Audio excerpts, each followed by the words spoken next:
Salve, salve investidores! E aí, tudo bem com vocês? No vídeo de hoje eu vou falar sobre o relatório de dezembro de 2020 do BCFF11. Mas antes da gente ir para o vídeo, aquele recado de sempre, né?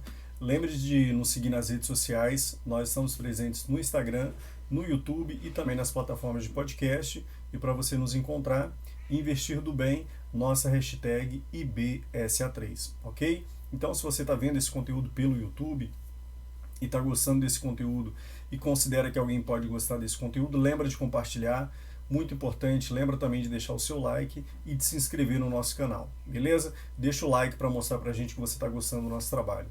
E se ficar alguma dúvida, lembre de deixar nos comentários aqui a sua dúvida, beleza? Então, a gente chama a vinheta e a gente já começa.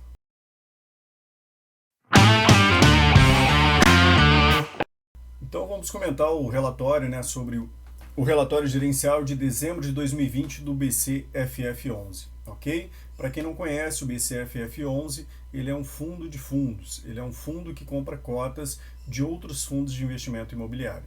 Inclusive no meu podcast que eu tenho no Spotify e no Google Podcast, vocês têm diversos podcasts já sobre o BCFF11. Então, se você não conhece esse fundo, considere ouvir os podcasts para você ficar ligado sobre o que é o BCFF11. Beleza? Então, nossas redes sociais, lembra aí, a gente está no Instagram, no YouTube e nas plataformas de podcast. Se quiser encontrar a gente, investir do bem, hashtag IBSA3. Beleza? Então vamos falar um pouquinho sobre o relatório de 2020, o relatório gerencial de dezembro de 2020. Aqui eu procurei fazer um resumo, né? Anteriormente eu vinha pegando os relatórios e lendo diretamente com vocês, mas levava um pouquinho mais de tempo. Aqui eu vou tentar ser um pouco mais sucinto. Então, fazendo um resumão aqui, né, o BCFF11 pagou, referente ao mês de dezembro, 53 centavos. Isso equivale, né, a um dividend yield anual de 6,8%, né? Lembrando que o dividend yield anual ele leva em conta os dividendos pagos nos últimos 12 meses dividido pelo valor da cota. Então foi 6,8% ao ano, né, dividend yield, e referente aos 53 centavos, o fundo distribuiu o equivalente a 363% do CDI.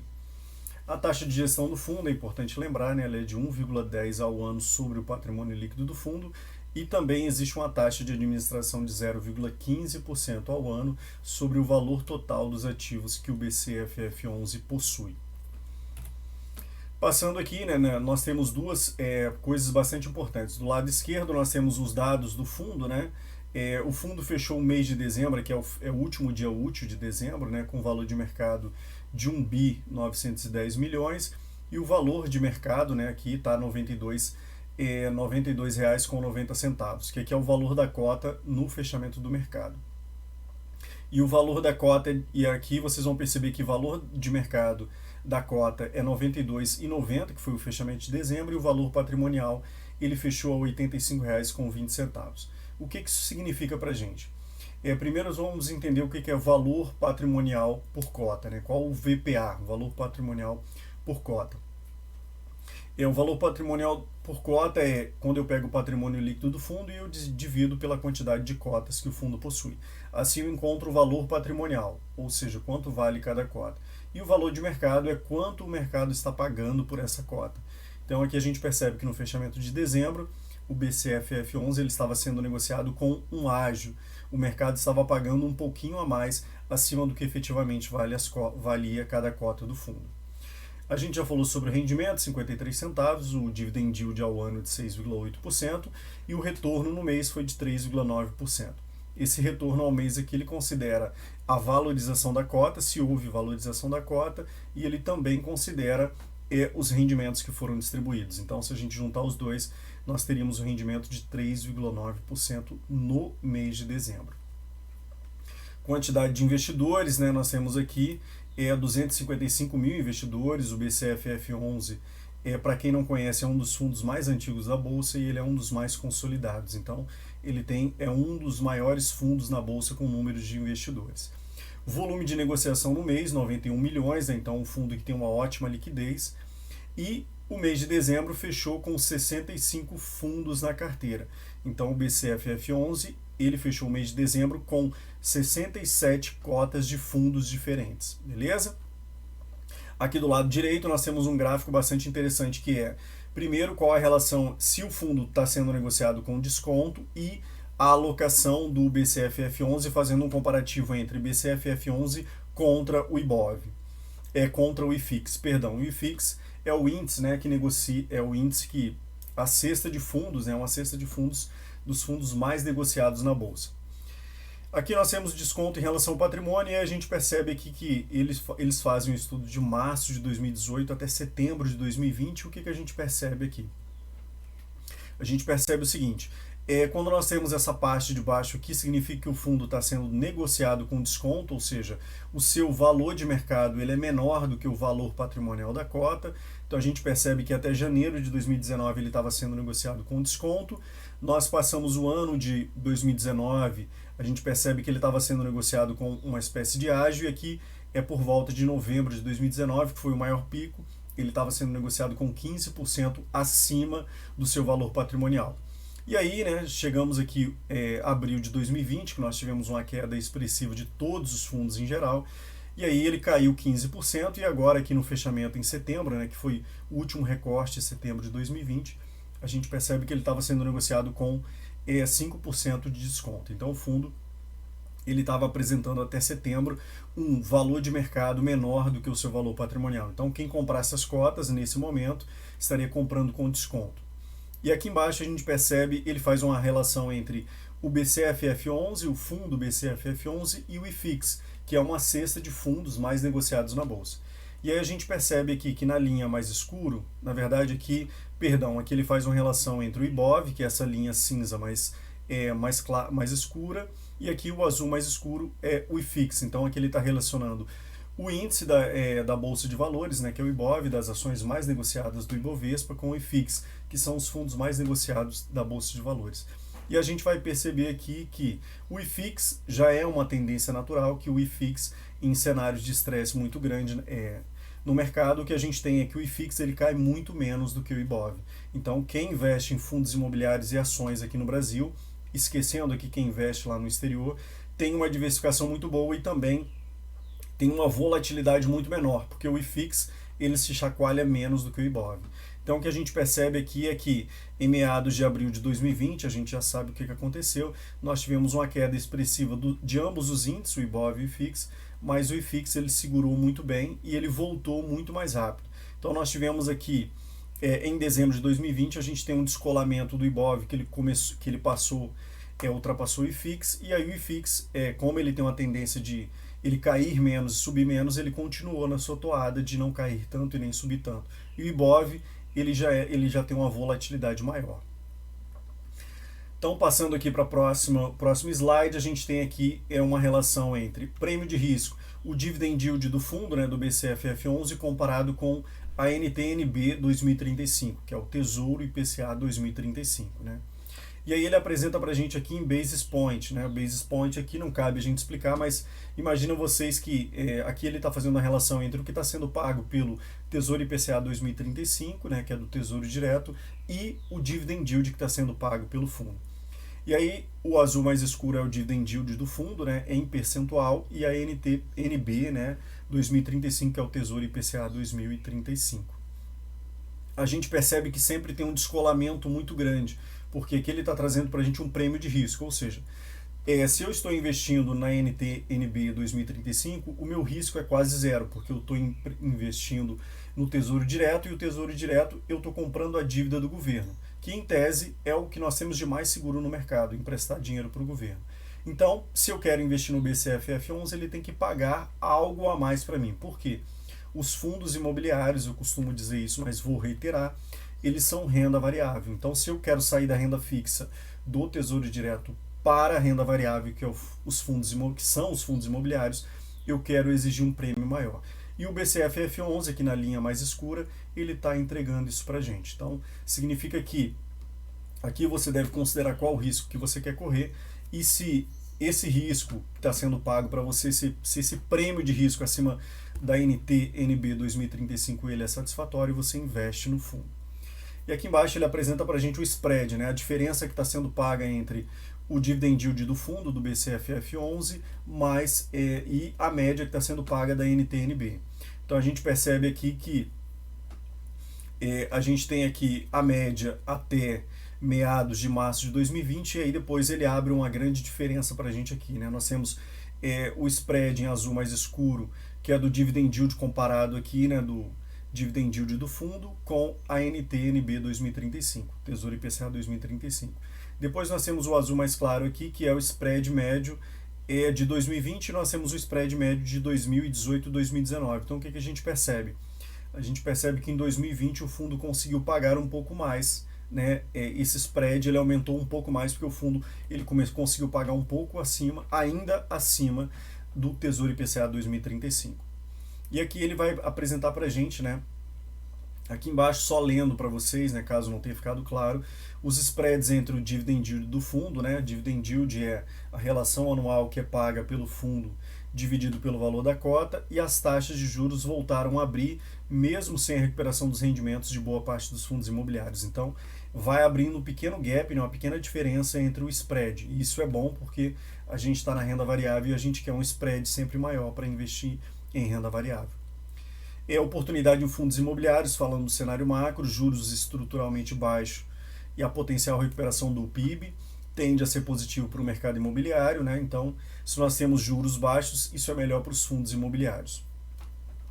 E a análise patrimonial, os fundos de investimento imobiliário em geral apresentam desconto médio de 5% em relação aos seus valores patrimoniais, né, em relação ao seu VP, como eu expliquei no slide anterior, né? Novas emissões, novas oportunidades de investimento e expansão do mercado. Aqui é importante novas emissões para o BCFF11, por quê?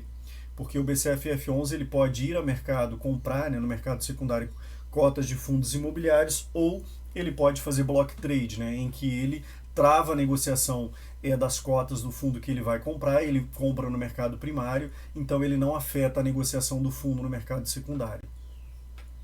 Potencial retomada do setor imobiliário, diminuição da vacância e retomada dos preços de aluguel, né?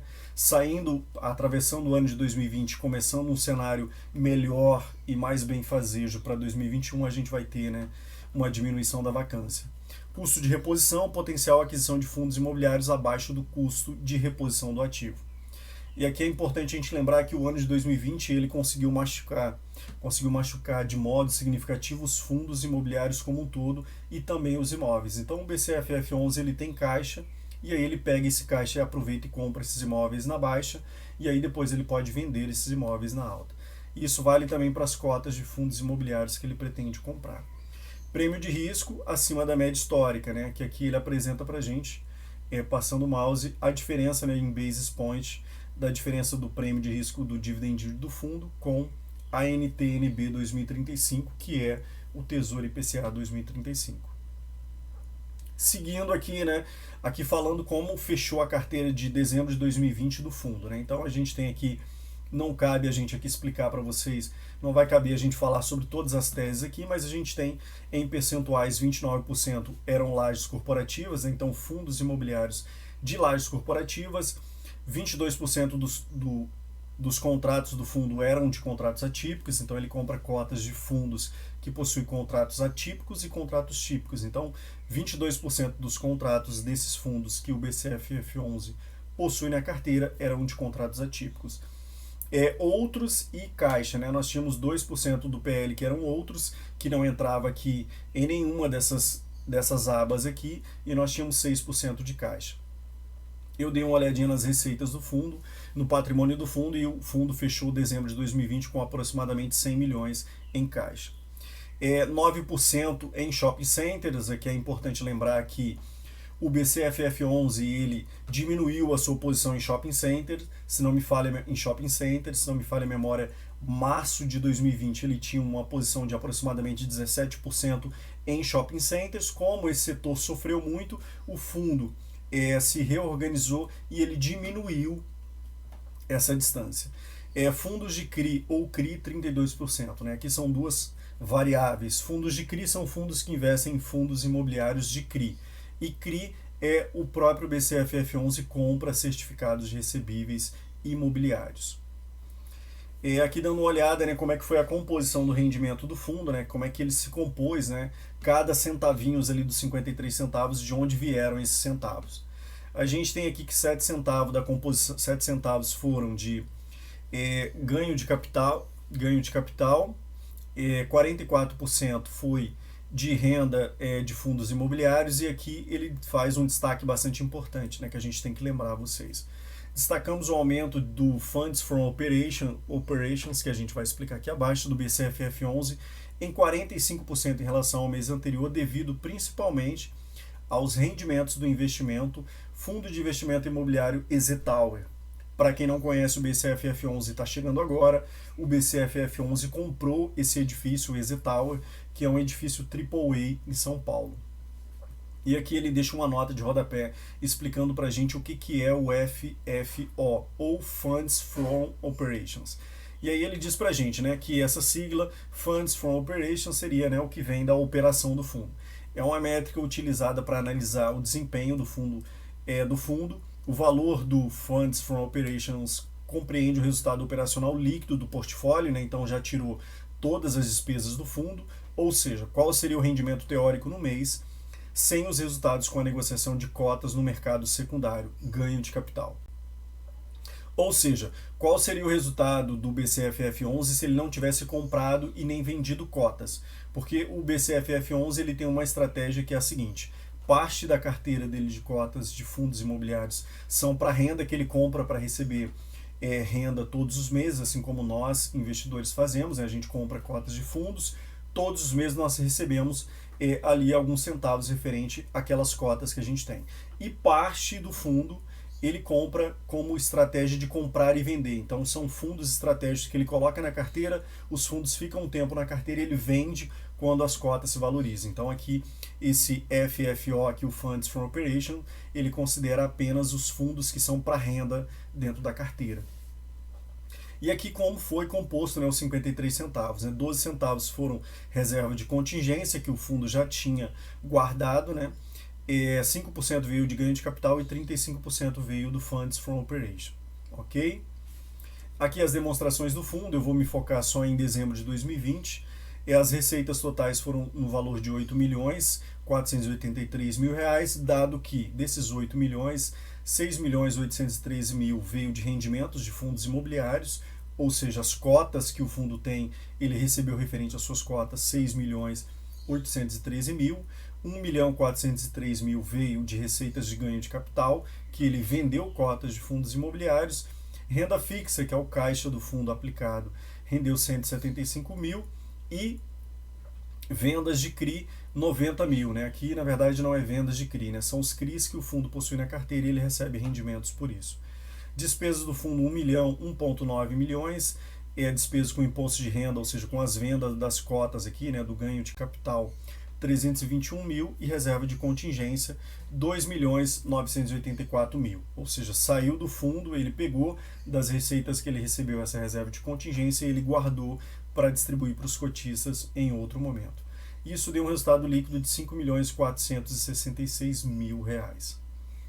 Dando uma olhadinha aqui rapidinho, né, nós temos uma informação bastante importante para quem já é cotista do BCFF11, já está ligado nisso, né? O BCFF11 ele fez venda de cotas de fundos imobiliários em um tempo passado, e ele teve a questão do imposto de renda que ele tinha para receber, e aí ele teve que recorrer na justiça para ganhar essa causa, e ele conseguiu ganhar. Então ele diz para a gente aqui o seguinte: potencial de distribuição extraordinária, recuperação parcial do imposto de renda sobre lucro auferido em alienação de cotas de fundos imobiliários. E aqui ele traz um gráfico para a gente, né, recebido, do que ele recebeu desse processo que ele moveu contra a justiça, a receber e o total.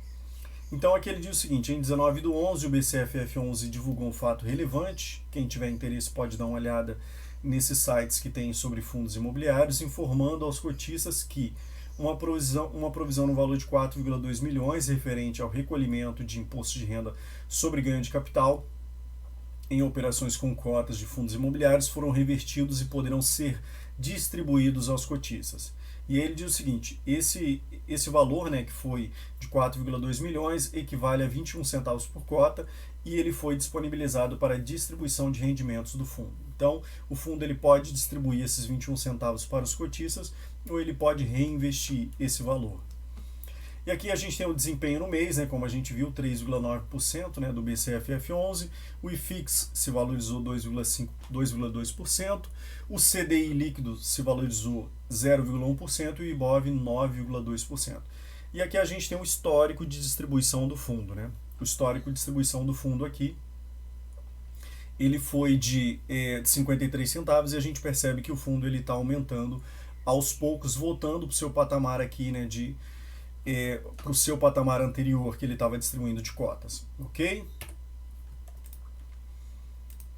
Então, pelo vídeo de hoje era isso, eu espero que vocês tenham gostado. Se ficou alguma dúvida, deixa nos comentários, muito importante. Se inscreva no nosso canal, lembra de deixar o seu like para ajudar a gente aqui no vídeo. E eu vou ficando pelo vídeo de hoje era isso, eu vou ficando por aqui e até mais.